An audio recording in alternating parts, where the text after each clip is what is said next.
Hello दोस्तों, रोज़ की तरह आनंद लिखने ब्लॉग में सबका हार्दिक स्वागत है। सबके मंगल भविष्य की कामना के साथ सबका मैं अभिनंदन करता हूं, सबके मंगल भविष्य की कामना करता हूं। बड़ों को मेरा नमस्कार, छोटों को मेरा आशीर्वाद। दोस्तों, मैं ठीक हूं, आशा करता हूं कि आप ठीक होंगे। आज सबसे पहले दोस्तों, आज के शुभ पंचांग की शुरुआत करते हैं।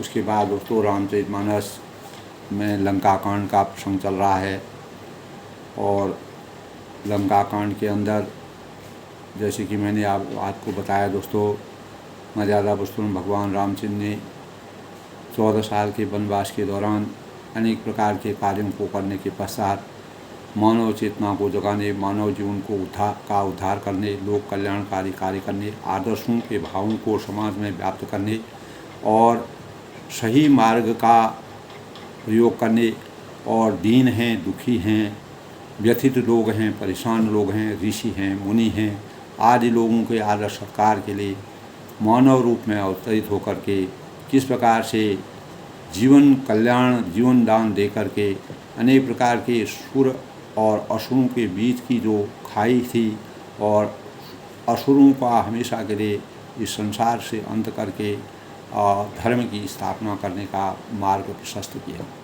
ये हमें रामचरितमानस से लंका कांड में हम प्रवेश कर रहे हैं। तो लंका कांड के बाद दोस्तों उत्तरकांड की शुरुआत होगी। तो लंका कांड के तक जो है रामचरितमानस, रामचंद्र जी अयोध्या को जब रावण का वध हो जाता है तो अयोध्या को चले जाते हैं, अयोध्या प्रस्थान करते हैं। जहाँ से वह निकले थे, जिस राज सिंहासन से वह निकले थे, उसी राज सिंहासन में वह 14 साल के वनवास के दौरान जब उन्होंने मानव रूप में अवतरित होकर के अनेक प्रकार के धर्म की हानि करने वाले हमारे ऋषि हैं, मुनि हैं, देवतागण हैं, अनेक प्रकार के प्रबुद्ध लोग हैं, अनेक प्रकार के दीन दुखी हैं, उनकी परेशानियों को दूर करके राक्षसों का अंत करके और जब वो अयोध्या को लौटते हैं तो राम राज बैठे त्रिलोका, हर्षित भये गए सब शोका, तो रघुकुल रीत सदा चले आई, प्राण जाय पर वचन में। तो इस प्रकार के भावों का संचार मानव अंतःकरण में होता है। तो दोस्तों, आज का पंचांग की शुरुआत करते हैं। तो आज दोस्तों बड़ सावित्री पूर्णिमा, ज्येष्ठ मास के शुक्ल पक्ष की बड़ सावित्री पूर्णिमा का व्रत और का शुभ योग है।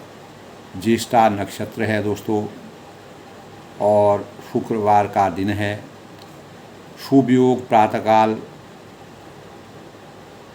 से दोस्तों शाम 6:42 तक है। वही ज्येष्ठा नक्षत्र भी सुबह से शाम 6:19 तक रहेगा।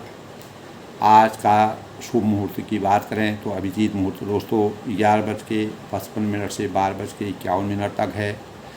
आज का अमृतकाल दोस्तों 9:27 से 11:03 तक। ब्रह्म मुहूर्त की बात करें तो 4:10 से 4:58 तक।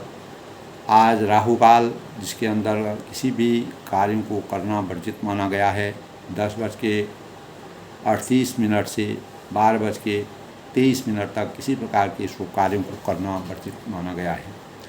तो सूर्योदय दोस्तों आज 5:23 पर हुआ और सूर्यास्त जो है 7:21 तक सूर्यास्त होगा शाम को।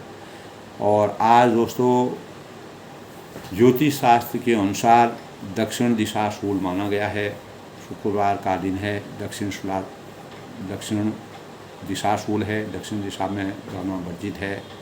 अगर किसी को आवश्यक कार्य से जाना होता है तो शुक्रदेव का ध्यान करके, दुर्गा माता का ध्यान करके और माँ लक्ष्मी का ध्यान करके अपने गंतव्य स्थान तक जा सकते हैं और परमात्मा का स्मरण करके। तो चंद्रमा दोस्तों आज वृश्चिक राशि में प्रवेश करेंगे और जैसे कि मैंने बताया दोस्तों बट सावित्री पूर्णिमा, इस व्रत को सुहागिन महिलाएं रखती हैं और अखंड सुहाग की कामना, अपने पति की लंबी आयु की कामना और खुशहाल दाम्पत्य जीवन की की मानक के रूप में यह दिन मनाया जाता है। यह सावित्री पूर्णिमा व्रत दोस्तों शास्त्रों की मर्यादा के अनुसार वट वृक्ष में यमराज का निवास माना जाता है और जिससे सुहागिन स्त्रियाँ जो हैं अपने पति की लंबी आयु की कामना के साथ वट वृक्ष की पूजा करते हैं, आराधना करते हैं। और आज दोस्तों वट सावित्री पूर्णिमा के साथ साथ जो है आज समस्त विश्व में अंतर्राष्ट्रीय योग दिवस 21 जून को हर वर्ष मनाए जाने का प्राविधान हमारे प्रधानमंत्री श्री नरेंद्र मोदी जी ने 2014 से इसकी स्थापना और इसको प्रारंभ करने का प्रस्ताव संयुक्त महासभा में जो दुनिया के अनेक देशों में योग दिवस मनाने का आह्वान उन्होंने किया और उन्होंने संयुक्त राष्ट्र महासभा से स्वीकृति कर 3 माह के अंदर अंतर्राष्ट्रीय योग दिवस आयोजन का ऐलान कर दिया। तो दोस्तों इसीलिए 21 जून को पूरी दुनिया में योग दिवस के रूप में हमारे देश का या पूरी दुनिया का हर नागरिक इस योग दिवस को करके अपने जीवन को स्वस्थ जीवन की कामना करते हैं और एक अपने स्वास्थ्य के प्रति, अपने जीवन के प्रति जागरूकता के भावों का संचार होता है। तो दोस्तों 2004 से माननीय प्रधानमंत्री श्री नरेंद्र दामोदर मोदी जी ने अंतर्राष्ट्रीय महासभा में प्रस्ताव प्राप्त किया और इंटरनेशनल योग दिवस के रूप में इसको एक सद्भाव और शांति के प्रतीक के रूप में मनाने के भाव पूरे विश्व में सम्मान के साथ करने का योगदान प्राप्त किया और 2024 में इसको थीम के रूप में अपनाने का जो मील के पत्थर के रूप में हमारे पूरे विश्व में साबित हुआ है। योग दिवस की 10वीं वर्षगांठ के इस पावन मानव चेतना व शारीरिक मानसिक चेतना का जीता जागता स्वरूप प्रत्येक भारतीय ही नहीं विश्व के हर नागरिक के अंतःकरण में इस प्रकार के भावों का संचार होता है। तो हमें इन्हीं भावों के अनुपालन में ऐसे भावों से जोड़ने के लिए, पूरे विश्व को जोड़ने के लिए जिस महापुरुष ने, हमारे प्रधानमंत्री जी ने जिस योगदान के साथ इसके अपने भावों को पूरे विश्व स्तर पर लागू करके अपने एक जीवन दान के रूप में लोगों को दिया है, उसके लिए हमें उनका अभिनंदन करना चाहिए, आभार करना चाहिए, साधुवाद देना चाहिए और उनके मंगल भविष्य की कामना करनी चाहिए। तो एक बार पुनः दोस्तों आज योग दिवस के अवसर पर हम अपने प्रधानमंत्री जी की मंगल भविष्य की कामना करते हैं। तो इसी अनुचरितमानस के लंका कांड के अवसर पर जब मेघनाद का वध हो जाता है और वध हो जाने के बाद रावण अकेला पड़ जाता है और तब रावण के सब स्त्रियों को अनेक प्रकार से तब जो है मंदोदरी विलाप करने लगती है। जितनी भी रावण की स्त्रियां हैं सब अनेक प्रकार से रावण को कोसने लग जाती हैं। लेकिन रावण सबको समझाने में सक्षम हो जाता है और सबको सब स्त्रियों को अनेक प्रकार से समझाता है कि समस्त जगत का दृश्य जो है नाशवान है, और हृदय में ऐसा विचार कर देखो कि इस संसार में जो आदमी आता है वह नाशवान है। तो ज्ञान, ज्योतिष विद्या, सभी चीज़ का अभिज्ञाता होते हुए भी रावण जो है राक्षसी माया से अभिभूत हो गया था। उसकी अंतःकरण में अज्ञान रूपी अंधकार का पर्दा सा गया था। रोज यही प्रकरण रावण के विषय में आता है दोस्तों। तो रावण ने उनको ज्ञान का उपदेश सभी स्त्रियों को दिया, उनके मन को शांत करने के लिए। स्वयं तो नीच है, पर उसकी कथा शुभ और पवित्र है। जो वह बातें करता है, जो ज्ञान देता है, उसमें पवित्रता है। दूसरों को उपदेश देने में बहुत लोग निपुण होते हैं, तो पर ऐसे लोग अधिक नहीं हैं जो उपदेश के अनुसार आचरण भी करते हैं। तो दोस्तों, रामचरितमानस से हमें यही प्रेरणा मिलती है कि हम जैसा बोलते हैं, जैसा करते हैं, जिस प्रकार के भावों को अपने से संचित, अपने को सोचते हैं, अपने जीवन को उसी प्रकार से परिवर्तित करना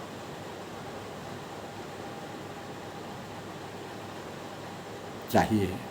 क्योंकि कुमति सुमति सबके उस उर्वश ही, सबके अंतःकरण में कुमति और सुमति दोनों होती है। लेकिन हम जिस मार्ग को अपना करके अपने जीवन को चरितार्थ करेंगे, आगे बढ़ाने का प्रयास करेंगे, वही दिशा हमको हमारे जीवन को आगे तक व्यवस्थित करेगी। तो रात बीत गई, सवेरा हुआ, रीछबान दरबारों पर रावण के डटे रहे।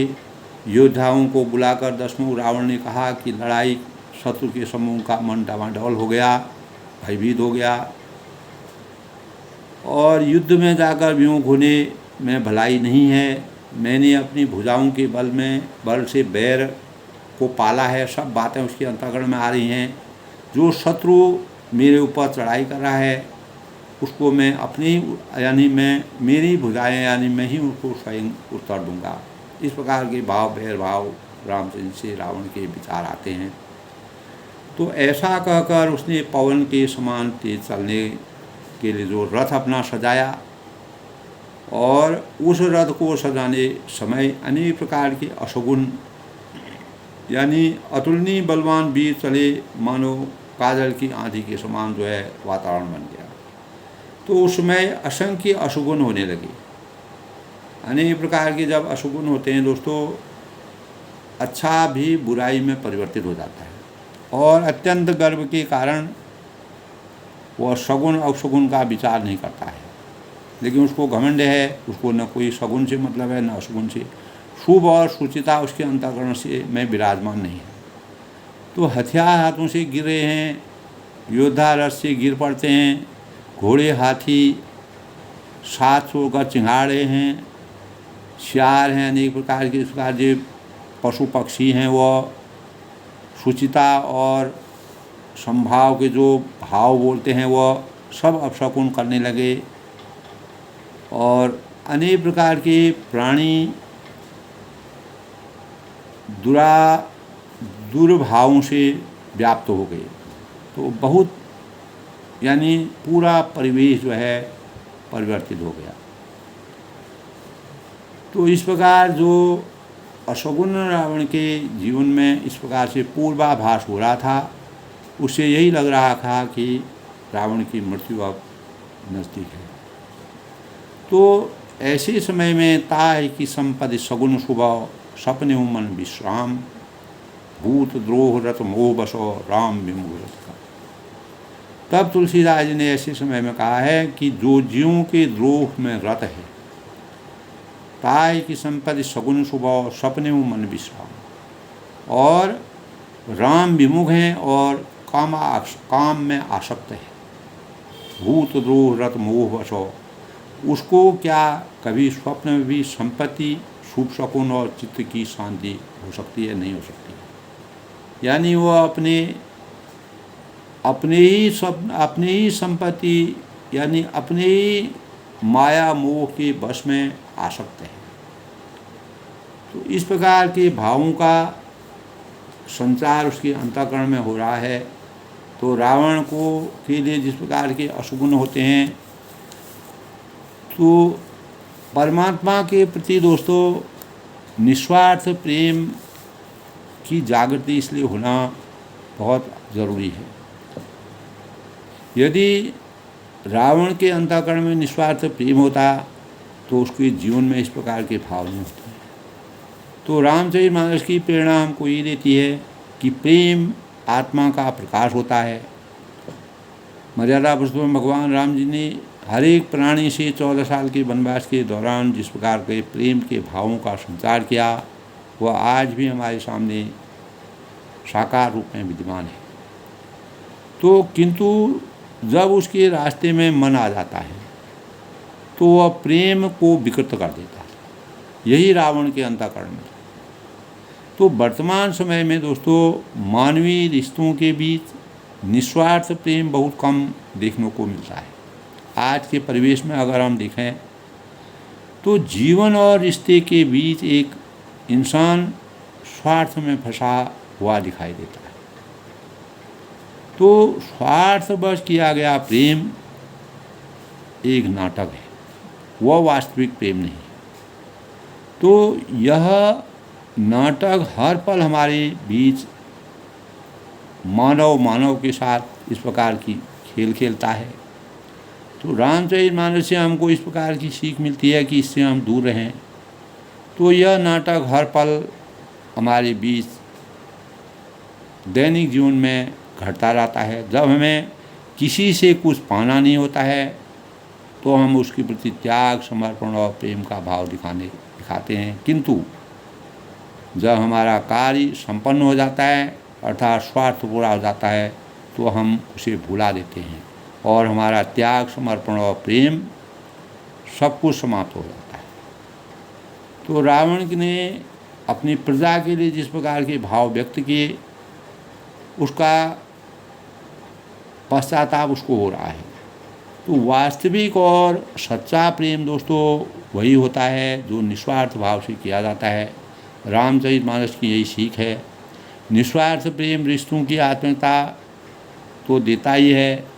जैसे हनुमान जी का प्रेम मर्यादा पुरुषोत्तम रामचंद्र के प्रति था, विभीषण जी का प्रेम था, लक्ष्मण और भरत जी का प्रेम था। तो प्रेम की पराकाष्ठा अद्भुत होती है। तो शायद ही उसको दीर्घकालिक बनाए रखने के लिए, लंबे समय तक रखने के लिए महती भूमिका निभानी पड़ती है। तो निस्वार्थ प्रेम का सबसे अच्छा उदाहरण माँ का स्वरूप होता है। तो इसीलिए मंदोदरी जो है अपने पुत्र के निधन के बाद जो है इन बातों को याद करती है, लेकिन रावण को उसका बिल्कुल भी वह उनकी बातों को भुला देता है। किसी भी रूप में हो, एक मनुष्य के रूप में, पशु पक्षी हो या प्राणी हो, जीव के रूप में हो, वह अपने बच्चे को अपने से भी अधिक निस्वार्थ भाव से प्रेम करती है। तो माँ के मन में इस प्रेम के बदले में कुछ पाने की इच्छा नहीं होती है। यही निस्वार्थ प्रेम होता है। इसके विपरीत अधिकांश लोग रिश्ता किसी न किसी वजह से निभाते हैं। उनकी मजबूरी होती है, उसमें उसका कुछ भी स्वार्थ निहित रहता है। तो ऐसे प्रेम, ऐसे रिश्ते बिना किसी स्वार्थ के नहीं चलते हैं। तो दोस्तों लोग किसी न किसी से कोई न कोई आशा लगाए रहते हैं। वह हमारे लिए ऐसा करेगा तो हम उसके लिए ऐसा करेंगे।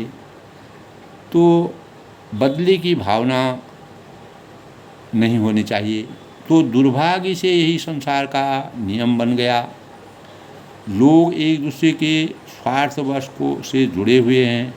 स्वार्थ पूर्ति के पश्चात ऐसे रिश्ते अक्सर ठंडे पड़ जाते हैं, ठंडे बस्ते में चले जाते हैं और प्रेम कमज़ोर हो जाता है। तो रावण की जो प्रजा थी, रावण के प्रति उनका प्रेम, जब रावण ने उनके प्रति अनेक प्रकार के अत्याचार किए और अपना प्रजा का ध्यान नहीं रखा। कोई भी राजा होता है, अगर वो अपनी प्रजा का सही ढंग से अनुपालन नहीं करता है, प्रजा की रक्षा नहीं करता है, सेवा नहीं करता है, वो नरक का भागी होता है। तो प्रेम का रिश्तों में बहुत महत्वपूर्ण स्थान है। रावण को अपनी प्रजा के साथ किसी प्रकार का कोई प्रेम नहीं रहा। प्रेम के बिना जीवन का वैसा ही हो जाता है जैसे फल फूल के बिना वृक्ष, बिना फल फूल का वृक्ष जो है प्रेम का यानी बिना प्रेम का के भावों को व्यक्त करता है। अतः हमको प्रेम पूर्वक और निस्वार्थ भाव से रिश्तों का निर्वहन करने के लिए रामचरितमानस के वास्तविक भावों का और रामचंद्र के आदर्शों का चिंतन करना चाहिए, मनन करना चाहिए। और रावण के लिए जिस प्रकार के भावों को उन्होंने, तुलसीदास जी ने रामचंद्र के आदर्शों के स्वरूप को अनेक प्रकार से रावण को समझाने का प्रयास किया, लेकिन जाको प्रभु जी दुख देते हैं ताकि मत्ती पहले हल लेते हैं। तो रावण की अज्ञान रूपी अंधकार से रावण का अज्ञान हमेशा के लिए उसके अंतःकरण में रहा। अंततोगत्वा उसको अपने बाहु अपने ही शरीर का घमंड रहता है। तो चले वो निशाचर कटुक अपारा चतुरंगनी यानी बहुधारा विविध भांति वाहन रथ जाना विपुल वरण पताक ध्वज जाना। तब राक्षसों की अपार सेना जो है चली और चतुरंगनी सेना की बहुत सी टुकड़ियाँ उन्होंने बनाई और विविध भांति वाहन रथ जाना और अनेकों प्रकार के वाहन रथ और सवारियाँ हैं तथा बहुत से रंगों की अनेक पताकाएँ वहाँ ध्वजाएँ जो है उसमें तैयार की जाती हैं। चली मत गज दूध गनेरे बाट जलद मरुत जम तेरे वरुण वरण वीर दैत निकाया समर सूर जाने बहु माया। यानी मत वाले हाथियों के बहुत से झुंड चले और मानो पवन में प्रावित जलद मरुत जनु पेरे और पवन से प्रेरित हुए वर्षा ऋतु के बादल हों ऐसा प्रतीत हो रहा है। बरन बरन वीरदैत निकाया और रंग बिरंगे बरन बरन में रंग बिरंगी बाना धारण करने वाले वीरों के समूह हैं। समर शूर जाने बहु माया, जो युद्ध में बड़े शूरवीर हैं और बहुत प्रकार की माया जानने वाले हैं, वह जो है सेना में चल रहे हैं। अति विचित्र वाहिनी विराजी वीर बसंत सैन जन साजी चलत कटक दिग सिंदूर डरही डगही शोभित पयोधि कुधर डगमगही। अत्यंत विचित्र फौज शोभित है और मानो वीर बसंत की सेना सजाई हुई। सेना के चलने पर चलत कटक दिग सिंदूर डगही, सेना के चलने से दिशाओं के हाथी डगर मगर करने लगे और समुद्र शोभित हो गए और पर्वत डगमगाते हुए। उठी रेन रवि गयों छपाई मरुत थकित वसुधा कुलाई। इतनी धूल उड़ी कि सूर्य छिप गई, सूर्य भी अस्त हो गई और मरुन थकित वसुधा कुलाई और फिर सहसा पवन रुक गया और पृथ्वी अकुला कर डोलने लगी। ऐसा आभास हो रहा है, इस प्रकार की का परिवेश हो रहा है। पनब निशान घोर रव बादही, ढोल और नगाड़े भीषण ध्वनियों से बज रहे हैं और प्रलय समय के घन जन गा रही और जैसे प्रलय काल के बादल गरज रहे हैं। प्रलय काल दोस्तों जब पृथ्वी पलट हो जाता है, प्रलय आ जाता है, कोई भी चीज़ यहाँ संसार में सृष्टि का अंत हो जाता है, इस प्रकार का वातावरण परिलक्षित होता है। जब रावण अपनी सेना को रण के लिए तैयार करता है। हीर नफीर बादशाह नाई मारो राग सुबड़ सुखदाई के हरि नाद वीर सब करही निज निज बल पौरुष चरही। और हीरी है, नफीरी है, तुरही है, अनेक प्रकार के बाजे जो हैं योद्धाओं में सुख देने वाली इस प्रकार के बाजे बज रहे हैं। करते हुए सिंह की आवाज़ करते हुए अपने अपने बल पौरुष का बखान कर रहे हैं। कहें दशानन सुनऊँ सुभट्टा मर्दूँ भाल कपिन के ठंडा। तब रावण कहता है, क्या कहता है? कहें दशानन सुनो सुभट्टा, हे उत्तम योद्धाओं सुनो, मर्दहूँ भाल कपिन के ठड्डा। तुम रीजवानों के ठड्ड को मसल डालो, उनको मार डालो और हूँ मारे हूँ भूप दो भाई, और मैं दोनों राजकुमार भाइयों को मारूंगा। अज्ञान रूपी अंधकार रावण का बोल रहा है। तुलसीदास ने उसी काल का वर्णन किया है। ऐसा कहकर अस कहीं सन्मुख फौज रंगाई, इस प्रकार कह करके उसने अपनी फौज को जो है सामने चलाई। फौज का मनोबल बढ़ा रहा है, धीर है, उसको पता नहीं है। तो यह सुधी सकल कपिन सब पाई, इन सब बानरों को सब खबर उनको सूचना प्राप्त हुई। ठाए करी रघुवीर दुहाई, तब वे श्री रघुनाथ की दुहाई देते हुए दौड़े।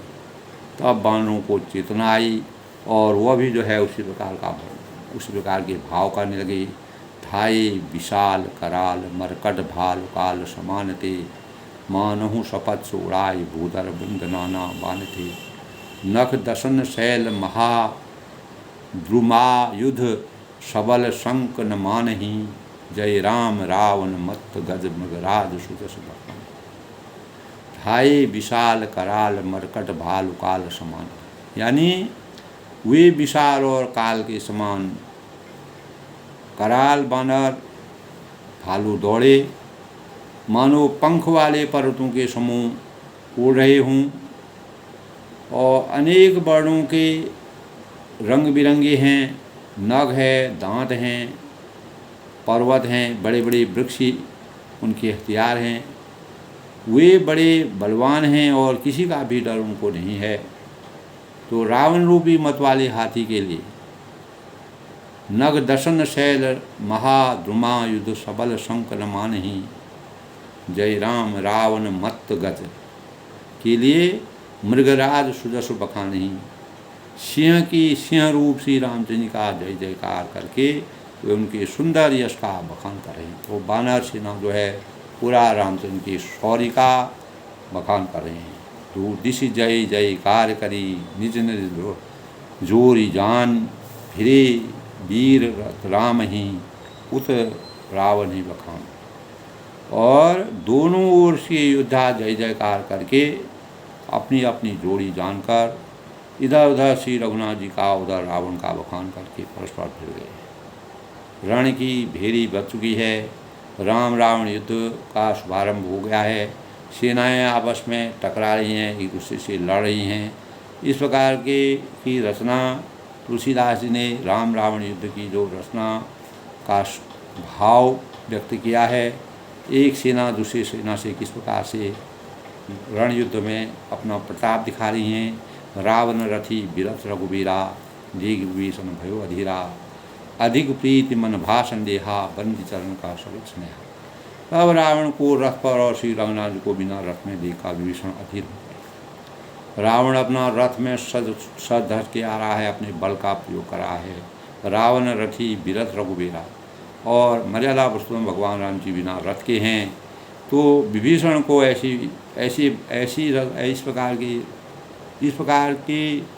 इस प्रकार से देख करके, रावण और रामचंद्र के बीच की गति को इस प्रकार से देख करके विभीषण जो है अधीर हो जाए, बहुत दुखी हो गए। और देख विभीषण भयों अधीरा, बहुत ही वह संतप्त हो गए, दुखी हो गए। अधिक प्रीति मन भाषण देहा, प्रेम अधिक होने से उनके मन में संदेह हो गया। अधिक प्रेम होने से उनके मन में एक प्रकार का संदेह हो गया कि बंदी चरण कहाँ सहित स्नेहा, कि वे बिना रथ के रावण को कैसे जीत पाएंगे। ये तो बड़ा असमंजस वाली बात हो गई है कि रावण रथ में सवार है और अनेक प्रकार से रथ को सजाए हुए है और विशाल सेना उसके साथ है, और तब रामचंद्र जी उससे कैसे जीत पाएंगे। तब बंदी चरण का सहित स्नेहा, श्री राम जी के चरणों की वंदना करके वे स्नेहपूर्वक कहने लगे। तब विभीषण ने मर्यादा पुरुषोत्तम भगवान राम जी से क्या कहा, नाथ न रथ नहीं तन पद नाथ त्राना, नाथ न रथ नहीं तन पद त्राना, के विधि जितब वीर बलवाना, सुनऊ सखा कृपा निधाना, जेहि जय होय सो चंदन आना, नाथ न रथ नहीं तन पद प्राणा त्राना, यानी हे नाथ आपके न रथ है न तन की रक्षा करने का कोई कवच है, किसी प्रकार का भी कवच आपने नहीं पर रखा है, यानी अपनी सुरक्षा के लिए किसी प्रकार का भी आपने कोई साधन प्रयोग नहीं किया है। कि विधि जितब वीर बलवाना, तो और न आपके पैर में जूते हैं। यह बलवान वीर रावण किस प्रकार से जीता जाएगा? ये तो 10 सिर और 20 भुजाओं से संपन्न और महान बलवान रावण, जिसकी नाभि में अमृत तक है, ऐसे भावों को सोच करके विभीषण बहुत ही अधीर हो गए और उनको दया आई। और तब कृपा निधान श्री राम जी ने कहा, हे सखे, जेहि जय हो इसो सेंदन आना। यानी सुनो, जिसकी जय होती है वह रथ दूसरा ही है। यानी परमात्मा रूपी रथ जब इस रण क्षेत्र में आएगा तो वह रथ जो है रावण का अंत करेगा। इस प्रकार के भावों से मर्यादा पुरुषोत्तम भगवान राम जी के आदर्शता के विचारों को तुलसीदास जी ने बड़े ही सुंदर ढंग से वर्णन किया है। सौ रज धीरज तिहि रथ जाका चाका, सत्यशील दृढ़ ध्वजा पताका, बल विवेक दम परहित घोरे, क्षमा कृपा समतारु। शौर्य सौरज धीरज तिहि रथ चाका, शौर्य और धैर्य रथ के पहिए हैं। हमारे किसी भी व्यक्ति के अंतःकरण में अगर शौर्य हो, धैर्य की, मर्यादा पुरुषोत्तम भगवान राम जी धैर्य के उपासक थे और धीरवान थे, धीरता के प्रतीक थे और उस रथ के पहिए के समान हैं। और वह रथ जो है वह शौर्य और धैर्य रूपी रथ है। और सत्यशील दृढ़ ध्वजा पताका, सत्य और शील यानी सदाचार उसकी मजबूत ध्वजा है और पताका है। तो बल विवेक दम परहित घोरे, बल है, विवेक है, दम है, इंद्रियों का वश में होना। जब अंतःकरण में परमात्मा का आवास होता है, अपने ऊपर शक्ति का संचार होता है और संकल्प शक्ति होती है और अपने अंतर की आत्मा जो भाव बोलती है, बल विवेक दम इंद्रियों का वश होना और परोपकार, परहित घोड़े, ये चार उसके घोड़े हैं। बल है, विवेक है, दम है, इंद्रियों का वश में होना है और परोपकार है। ये जो है उसके चार घोड़े हैं। क्षमा कृपा समता जोड़े, जो क्षमा दया समता रूपी डोरी के रथ में जोड़े हुए हैं।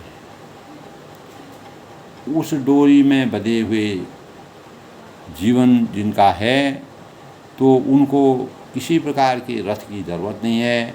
इस प्रकार का रथ मेरे अंतःकरण में छुपा हुआ है।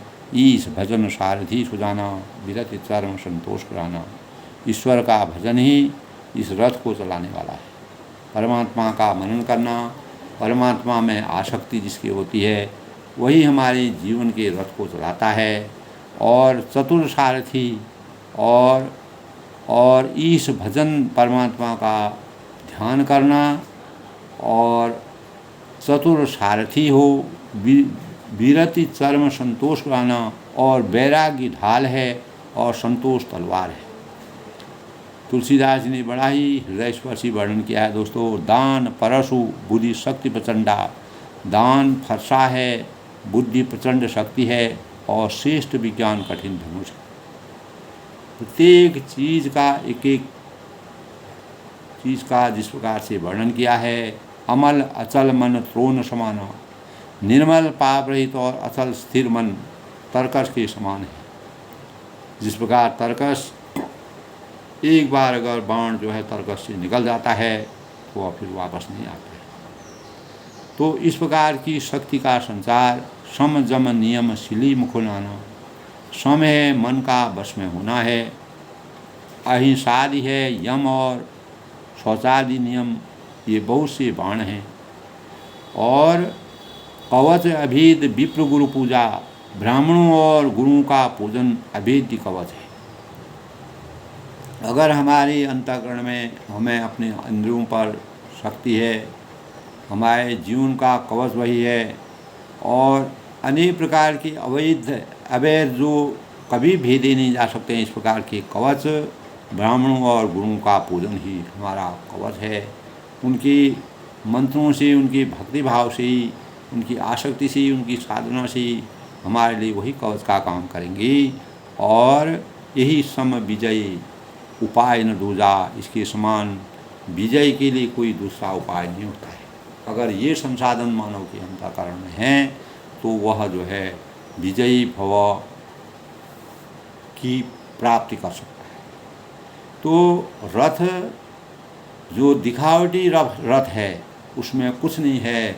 असली ब्रह्मरूपी जो रथ है वह रथ जब चलेगा तो वह अपनी पराकाष्ठा, अपने यश का, अपने सम्मान का, अपने मर्यादा का स्वयं ही वर्णन करेगा। अपने रूप का, अपने प्रताप का बल वह स्वयं ही दिखाएगा। सखा धर्ममय अस रथ जाके, जीत न कहन कतहु रिपुता के।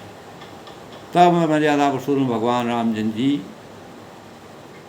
कहते हैं विभीषण से कि हे सखे, सखा धर्ममय अश्रथ रागे, ऐसा धर्ममय रथ जिसके पास हो,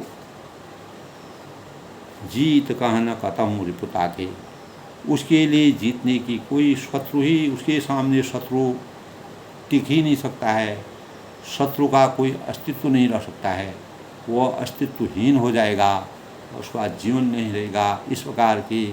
इस प्रकार का रथ जिसके अंतःकरण में धर्ममय जो रथ होगा, धर्म और मर्यादा और संस्कारों से संतप्त जो रथ है, वह रथ जिस दिन चलेगा, उस रथ के आगे जो ये बनावटी रथ है, इसका कोई भी इसका प्रताप जो है अपने आप समाप्त हो जाएगा। महा अजय संसार रिपु, जीत सकई सो भी। हे धीर बुद्धि वाले सखा, सुनो उसके पास ऐसा दृढ़ रथ हो, जीत सके जो वीर। वह वीर संसार जन्म मृत्यु रूपी महान दुर्जय शत्रु को भी जीत सकता है। महा अजय संसार रिपु, जीत सके सो भी। हे धीर बुद्धि वाले सखा, सुनो। तब मर्यादा पुरुषोत्तम भगवान रामचंद्र जी विभीषण से कहते हैं कि वास्तविक मर्यादा की बात मैं तुमको बताता हूँ। महा अजय संसार रिपु, जिसके पास ऐसा दृढ़ रथ हो, अटल रथ हो, जिसको कोई तोड़ नहीं सकता है, कोई कुछ नहीं कर सकता है, इस प्रकार का रथ जिसके पास हो, वह वीर संसार जन्म मृत्यु रूपी महान अजय शत्रु को भी जीत सकता है। जाके अस रथ होई दृढ़ सुनम सखा मत भी। ऐसे अजय को भी वह, शत्रु को भी वह जीत सकता है। रावण की तो बात ही क्या है, रावण तो कुछ भी नहीं है, वो तो वैसे अस्तित्वहीन है। वह कितने भी बड़े रथ में आ जाए, उसका वह अस्तित्वहीन हो जाएगा। यानी हमारे पास इस प्रकार का धीर बुद्धि वाला और इस प्रकार का दृढ़ रथ है, वह संसार की मृत्यु और जन्म मृत्यु रूपी महान दुर्जय जो जीत के भी नहीं जीत सकता है, ऐसे शत्रु को भी जीत सकता है। जिसके पास इतनी अपार शक्ति है, उसको भी जीत सकता है ये रथ।